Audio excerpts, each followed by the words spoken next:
નમસ્કાર. આજના આ ખાસ વિશ્લેષણમાં સ્વાગત છે.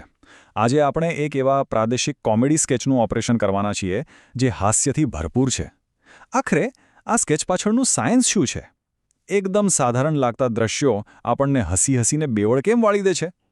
બસ આ જ મિકેનિઝમને આજે આપણે ડીકોડ કરીશું. તો ચાલો ફટાફટ આજના રોડમેપ પર નજર કરી લઈએ. આપણે મુખ્ય 5 બાબતો પર ફોકસ કરીશું. પહેલું, ઘડિયાળની છેતરપિંડી.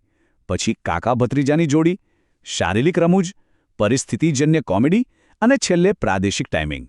શરૂઆતની એક નાનકડી પ્રોપથી લઈને છેક એન્ડ પંચલાઇન સુધીની કોમેડી આપણે સ્ટેપ બાય સ્ટેપ અનપેક કરીશું. શરૂઆત કરીએ વિભાગ 1થી, ઘડિયાળની છેતરપિંડી. હવે કોઈપણ જોરદાર વાર્તામાં એક એવું ટૂલ હોય જ છે જે આખી કથાને સ્પીડ આપે છે.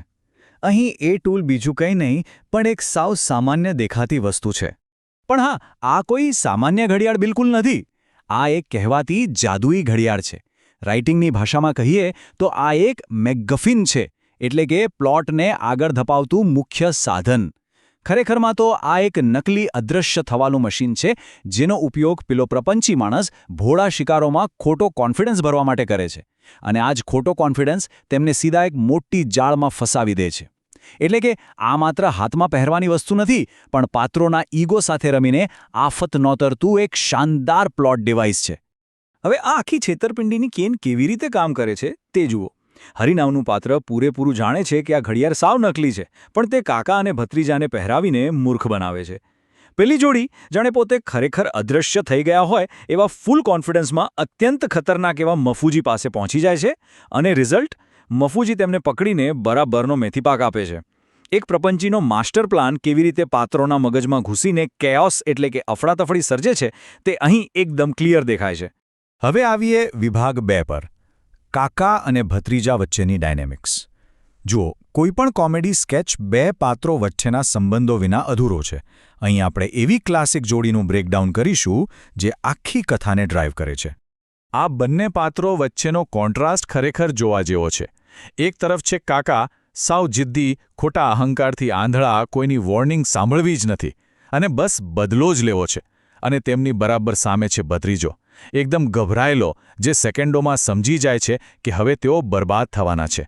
એ બિચારો દયાની ભીખ માગે છે અને માત્ર પોતાના કાકાના ઈગોને કારણે વગર વાંકે માર ખાવા મજબૂર છે. જ્યારે કાકાનો ખોટો ઈગો અને ભત્રીજાનો રિયલ ગભરાટ એકબીજા સાથે ટકરાય છે ત્યારે પ્યોર સિચ્યુએશનલ કોમેડી ઊભી થાય છે.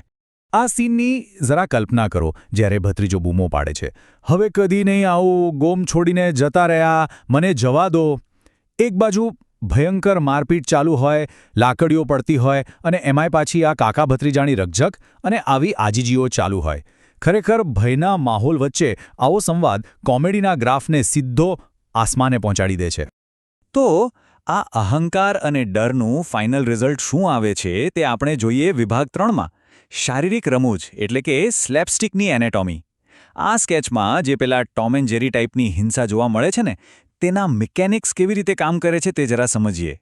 આમાં પકડવા જેવો પોઈન્ટ એ છે કે અહીં રિયલ દુશ્મનાવટ કરતાં એક્ઝેજરેશન એટલે કે અતિશયોક્તિનું પ્રમાણ ઘણું વધારે હોય છે.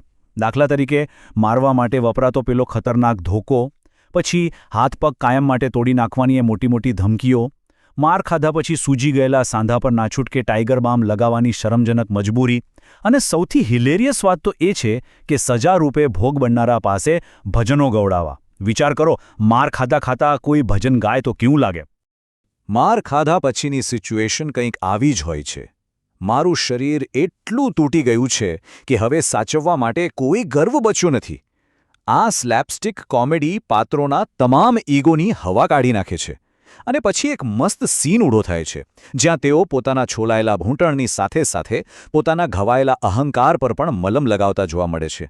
બસ આ જ સાયકોલોજીકલ પતન સૌથી વધુ હસાવે છે.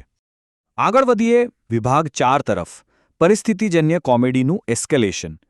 આખું કોમેડિક સ્ટ્રક્ચર માત્ર એક જોક પર પૂરું નથી થઈ જતું, પણ આ સ્કેચ કેવી રીતે છેતરપિંડીના એક પછી એક લેયર્સ ઉમેરીને રમૂજમાં સતત વધારો કરે છે તે નોંધવા જેવું છે. અહીં વાર્તા ખૂબ જ બ્રિલિયન્ટ રીતે પોતાની પર જ પાછી ફરે છે. જો કાકા ભત્રીજો નકલી ઘડિયાળ પર વિશ્વાસ કરે છે અને માર ખાય છે. પછી પેલો માસ્ટરમાઇન્ડ હરી વિચારે છે કે મફુજી હવે થાકી ગયા હશે, બસ આ જ ઓવર કોન્ફિડન્સમાં તે પોતે એ જ ઘડિયાળ પહેરીને ચોરી કરવા પહોંચી જાય છે અને આખરે પેલા ગુસ્સે ભરાયેલા મફુજીની જાળમાં એ ખુદ ફસાઈ જાય છે. જે ખાડો ખોદે તે જ તેમાં પડે અને પ્રપંચી પોતે જ પોતાના પ્રપંચનો શિકાર બને એ જોવાની સૌથી મોટી મજા છે. હવે આવીએ વિભાગ 5 પર, પ્રાદેશિક સ્લેપસ્ટિકનું એક્ઝિક્યુશન અને ટાઈમિંગ. આપણે બધા જાણીએ છીએ કે સ્ક્રિપ્ટ ગમે તેટલી સારી હોય, પણ જો ટાઈમિંગ બરાબર ન હોય તો કોમેડી સાવ ફ્લોપ જાય છે. અહીં ડાયલોગ્સની સ્પીડ અને એનર્જી ખરેખર કમાલની છે. જેમ કે, ભરતજી, હું ભરતજી નથી, આ તો ભદ્રીજો છે. ભરતજી, મારે હાથ ઉપાડવો પડશે. આ એકદમ ફાસ્ટ અને એકબીજા પર ઓવરલેપ થતી બોલાચાલી જોવાની શું મજા આવે છે. માર પડવાની બરાબર સેકન્ડો પહેલાંની આ કન્ફ્યુઝન, જબરદસ્ત ટેન્શન અને હાસ્ય બંને એક સાથે ક્રિએટ કરે છે. આગળનો ફ્લો કંઈક આવો છે. ભત્રીજો સમજાવે છે, કાકા, આપણે એમના પાછળ, ત્યાં જ કાકા વચ્ચે બોલી પડે છે, ચૂપ રે, મને બધી ખબર છે, હું કહું તેમ કર. અહીં આખું કોમેડિક ટાઈમિંગ એ વાત પર જ ટકેલું છે કે પાત્રો એકબીજાની વાત સાંભળતા જ નથી.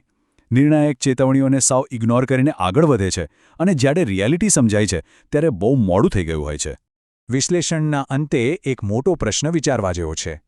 એક સાવ સામાન્ય અને સસ્તી કોમેડિક પ્રોપ કેવી રીતે આપણા મનપસંદ પાત્રોની સૌથી મોટી ખામીઓને ઉઘાડી પાડે છે. એક નકલી ઘડિયાળે પાત્રોના અહંકાર, ભોળપણ અને વિશ્વાસઘાતને કેટલી સુંદર અને રમૂજી રીતે આપણી સામે મૂકી દીધા. આ જ તો છે કોમેડી પાછળ કામ કરતું પરફેક્ટ સાયન્સ.